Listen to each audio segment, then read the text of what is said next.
अभिनंदन competitors REET level 2 science के लिए केकेएमई लर्निंग से मैं मुखातिब हूँ आपके समक्ष।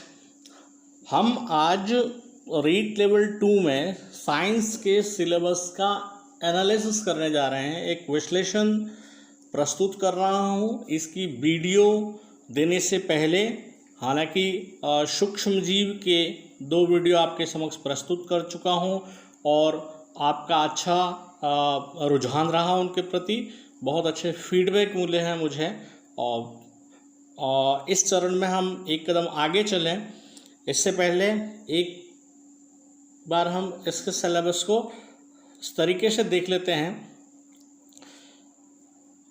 सबसे पहला जो आपका यूनिट है उसमें एक हेडिंग पढ़नी है हमको, सजीव, जो एक तरह से जो ये प्रस्तुत किया गया है पाठ्यक्रम को, उसमें कुछ जगह पर इतना आप कह सकते हो छुपे हुए तरीके से दे रखे हैं कंटेंट को, कभी कभी हमें पता नहीं चलता कि किस बिंदु से हमें क्या चीज़ अर्जित करनी है। पहले यूनिट में विज्ञान के लिए हम सजीव हमें पढ़ना है, सजीव में सूक्ष्म जीव पढ़ना है, सूक्ष्म जीव में जीवाणु, वायरस, कवक, और इन तीनों को मोस्टली इनके जो इकोनॉमिक इम्पोर्टेंस होते हैं, आर्थिक महत्व, वो देखते हुए चलना है, लाभकारी और अलाभकारी।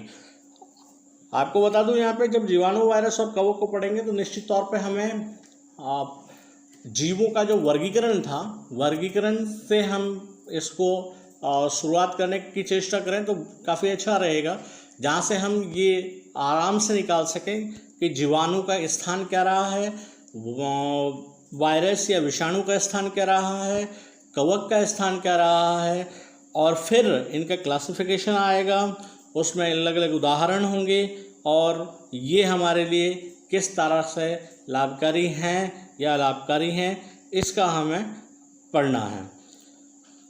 इसी के बीच इसके साथ ही इस जुड़ा है आपका पादप और जंतु कोशिकाओं की संरचना और कार्य। ध्यान रखिएगा, जब आप सूक्ष्मजीव पढ़ते हैं, सूक्ष्मजीव पढ़ने के लिए आप इनका वर्गीकरण को लेते हैं, और वर्गीकरण जब आप ले रहे होते हैं तो आपको प्रोकैरियोटिक और यूकैरियोटिक पढ़ना होता है। प्रोकैरियोटिक और यूकैरियोटिक जब आप पढ़ते हैं कोशिका के लिए तो वहाँ ये स्पष्ट रूप से हमें पता चलता है कि प्रारंभ में जो कोशिकाएं थी उनके केंद्र के ऊपर किसी प्रकार की कोई झिल्ली उपस्थित नहीं थी, कोशिका अंगक उसमें उपस्थित नहीं थे, और धीरे धीरे जैसे जैसे कोशिका विकसित होती गई ये संरचनाएं उसमें डेवलप होती गई, और इन संरचनाओं के डेवलपमेंट होने के साथ साथ जो जीवों की जटिलता है वो भी बढ़ती चली गई। कोशिका का वर्गीकरण हम जब पढ़ा तो पादप और जंतु कोशिका में हमें विभेद करना है। इनके विभेद के साथ साथ इनके जो संरचनात्मक या कोशिका या कहूँ सेल ऑर्गेनेल्स मीन्स कोशिका अंग को हमें पढ़ना है और उनके कार्य को समझना है। आराम से आप समझ चुके होंगे या यहाँ बता देना चाहूँगा, कोशिका अंग में वही रिक्तिका, माइटोकॉन्ड्रिया, लाइसोसोम, इन सब की संरचनाएं पढ़नी है। हरित लवक, पादप जंतु कोशिकाओं के जब विभेदात्मक आप पढ़ेंगे तो आपको बताना होगा कि एक में हरित लवक है, एक में नहीं है, और इससे क्या फ़र्क पड़ता है। फिर हमें पढ़ना है पौधे के विभिन्न भागों को। पौधा जब पूर्ण कहा जाता है, हमने अर्धवानस्पतिक भाषा, आप विज्ञान वर्ग से हैं और जब आपने ग्रेजुएशन करी है या आपने उच्च माध्यमिक स्तर को पढ़ा है तो पुष्प एक पादप के लिए बड़ा अच्छा, पादप के पुष्प का जब अर्धवानस्पतिक भाषा में वर्णन करते हैं तो एक शब्द का प्रयोग करते हैं पूर्ण। तो पादप के जो पुष्प पूर्ण तब होगा जब उसमें सारी जो उनके अंग शामिल होंगे। तो पौधे के विभिन्न भागों को पढ़ना है, तो उसमें जड़, तना, पत्ती सारी आ गई, पौधे का लैंगिक भाग, पुष्प आ गया, इन सब का अध्ययन हमें करना है। इसके साथ साथ पादपों में पोषण, श्वसन और उत्सर्जन, याद रखिएगा ये जितना आसान लग रहा है एक पंक्ति में इसको समेट दिया गया है, लेकिन इतना आसान नहीं है ये बिंदु, खासकर पादपों में पोषण, श्वसन और उत्सर्जन। पादपों में पोषण की बात होगी तो प्रकाश संश्लेषण की बात होगी। प्रकाश संश्लेषण जब हम पढ़ेंगे तो हमें ये स्पष्ट व्याख्या समझनी होगी कि प्रकाश संश्लेषण एक सतत प्रक्रिया है या असतत प्रक्रिया है, इसको प्रभावित कौन कौन करते हैं, इससे बनता क्या है।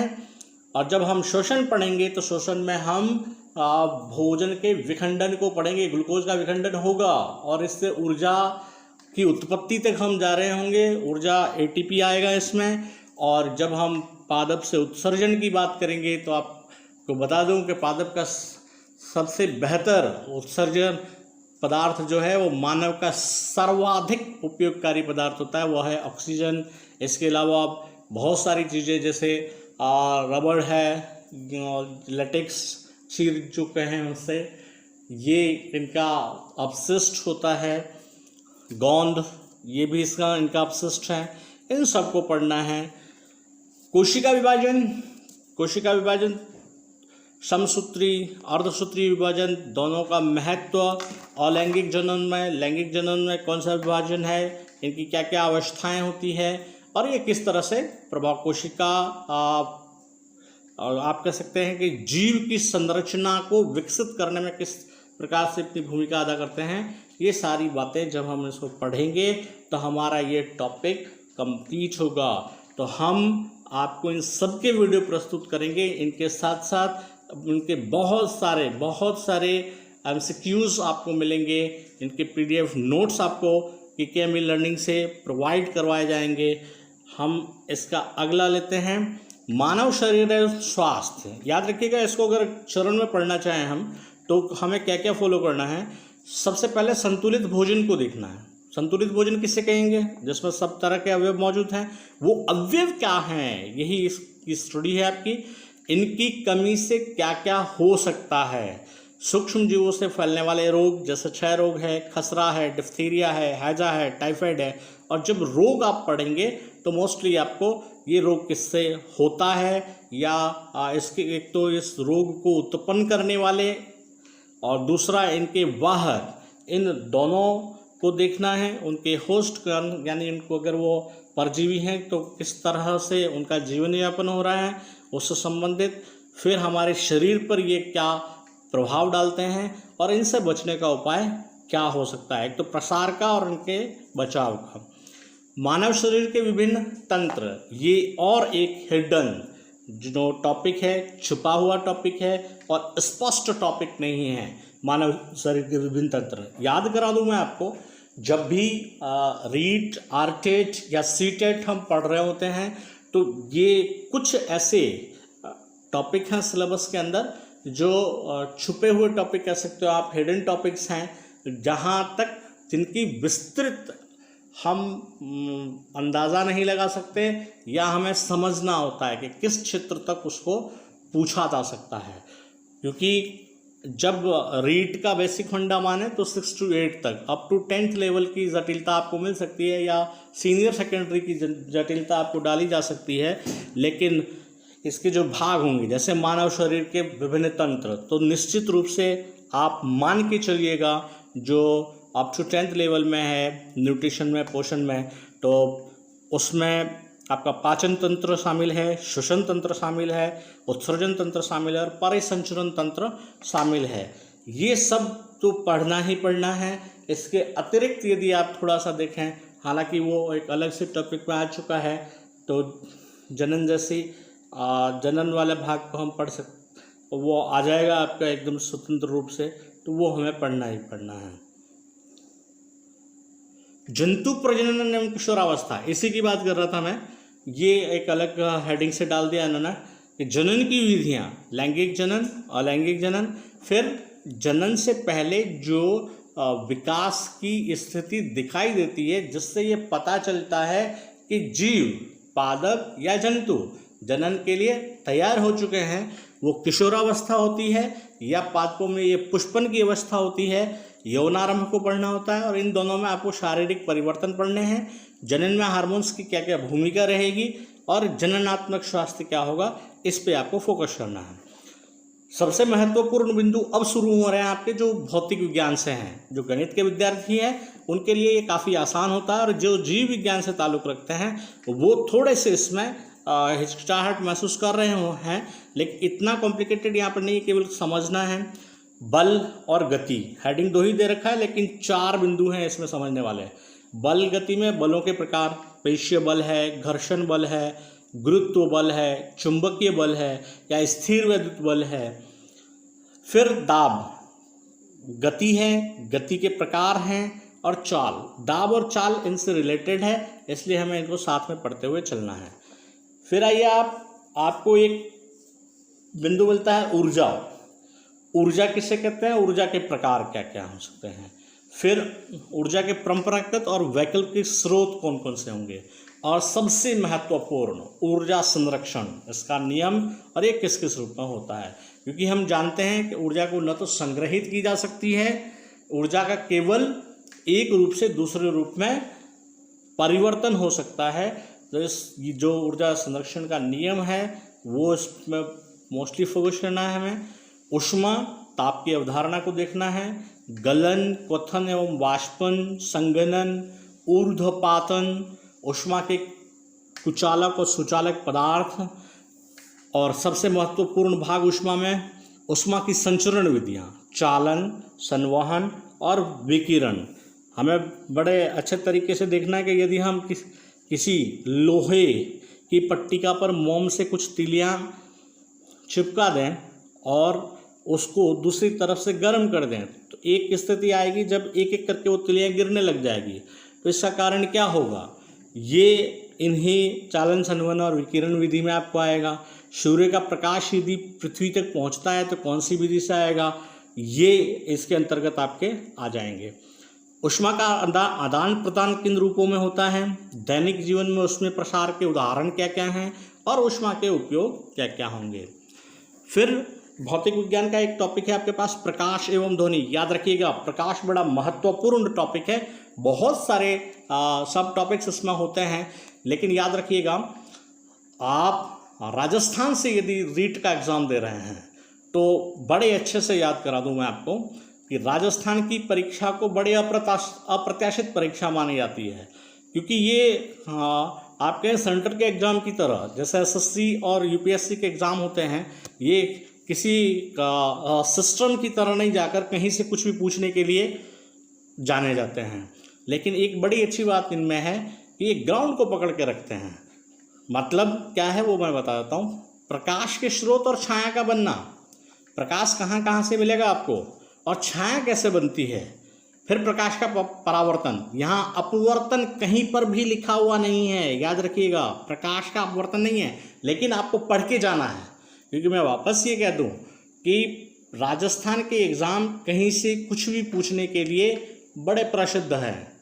यह सिस्टम को फॉलो करें या नहीं करें, आपको अपने आप को तैयार होकर जरूर जाना है वहाँ तक, क्योंकि इसका रिलेटेड टॉपिक है। अगर आपको प्रकाश का परावर्तन है, चूँकि आप विद्यार्थी नहीं हैं, आप शिक्षक बनने जा रहे हैं, तो अगर किसी शिक्षक को प्रकाश का परावर्तन पता है तो निश्चित तौर पे उसको अपवर्तन भी आना ही चाहिए। समतल दर्पण में, दर्पण की बात कर रहा हूँ, लेंस यहाँ पे नहीं है। समतल दर्पण में प्रतिबिंब बनना, लगे हाथ आप लेंस के प्रतिबिंब भी बना ही लीजिएगा, लेकिन फोकस आपके माइंड सेट होना चाहिए कि आपके सिलेबस में समतल दर्पण में प्रतिबिंब बनने की बात हुई है। फिर इसी के साथ जुड़ा हुआ है ध्वनि, ध्वनि के प्रकार, ध्वनि का संचरण, ध्वनि के अभिलक्षण, प्रतिध्वनि, शोर और शोर कम करने के उपाय। विज्ञान और प्रौद्योगिकी के अंतर्गत दैनिक जीवन में विज्ञान का महत्व पढ़ना है हमें। डिटर्जेंट पढ़ने हैं, साबुन की जगह डिटर्जेंट आए थे, क्यों आए वो आएगा इसमें। सीमेंट, सीमेंट के गुण, पोर्टलैंड सीमेंट क्या होता है। संश्लेषित रेशे के गुणधर्म और प्रकार, आखिर संश्लेषित रेशों की उपयोगिता क्या रही, क्यों इसकी तरफ वैज्ञानिकों का रुझान रहा। प्लास्टिक और इनके गुणधर्म, कौन कौन से प्रकार के प्लास्टिक्स हो सकते हैं, क्या क्या उपयोग इनका है। चिकित्सा के क्षेत्र में विज्ञान और प्रौद्योगिकी को पढ़ने के लिए एक्स किरण, सिटी स्कैन, शल्य चिकित्सा, अल्ट्रासाउंड और लेजर किरणों का हम व्याख्या करेंगे। दूर संचार के क्षेत्र में fax machine, computer, internet, email, website की सामान्य जानकारी पढ़नी है हमें। सौर मंडल में चंद्रमा और तारे दोनों का अध्ययन होगा। सौर परिवार सूर्य एवं संबंधित ग्रह, धूमकेतु और तारामंडल। फिर रसायन शास्त्र से संबंधित जब टॉपिक आपके स्टार्ट होंगे तो परमाणु और अणु, पहले तो इनको परिभाषित कर दीजिए, आप समझ लीजिए। फिर परमाणु की, एक उदासीन परमाणु की संरचना क्या है उसको देख लेते हैं। तत्व, यौगिक और मिश्रण, ये देखना है आपको।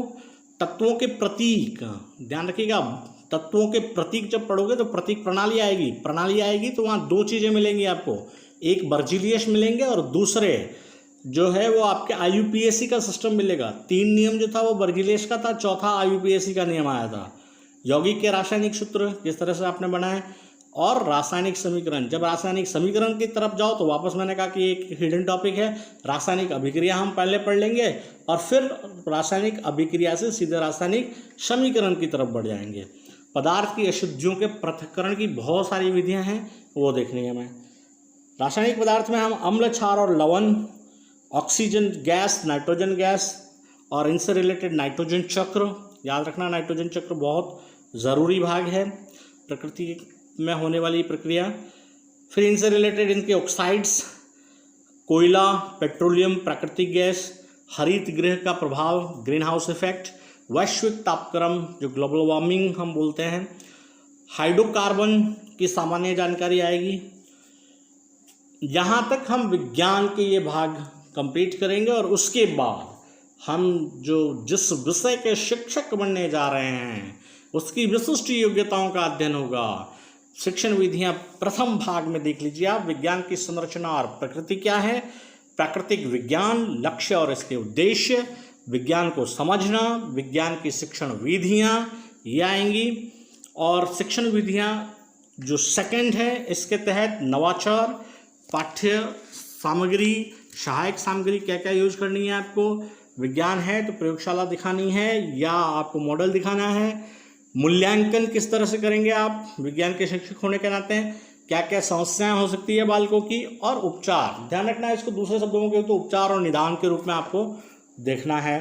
तो इस तरीके से ये जो इंट्रोडक्टरी वीडियो था रीड लेवल 2 साइंस के लिए हम यहाँ से शुरू करेंगे। जो टॉपिक मैंने आपको बता दिए हैं इसको फॉलो करते हुए एक एक करके वीडियो, इनके MCQs और इनसे रिलेटेड आपको PDF अवेलेबल करवाएं। और मिशन एक ही रहेगा, 30/30 या 30 आउट ऑफ 30 अब इसमें देखना है और आप कितना इसको ग्रहण करते हैं। साथ ही आपके सुझाव समय समय पर मिलते रहे हैं। इससे रिलेटेड इस चैनल को सब्सक्राइब करें, आप बेल आइकन को ज़रूर प्रेस कीजिएगा और अगर आपको अच्छा लगा तो लाइक आप करेंगे ही करेंगे, ऐसा मेरा विश्वास है।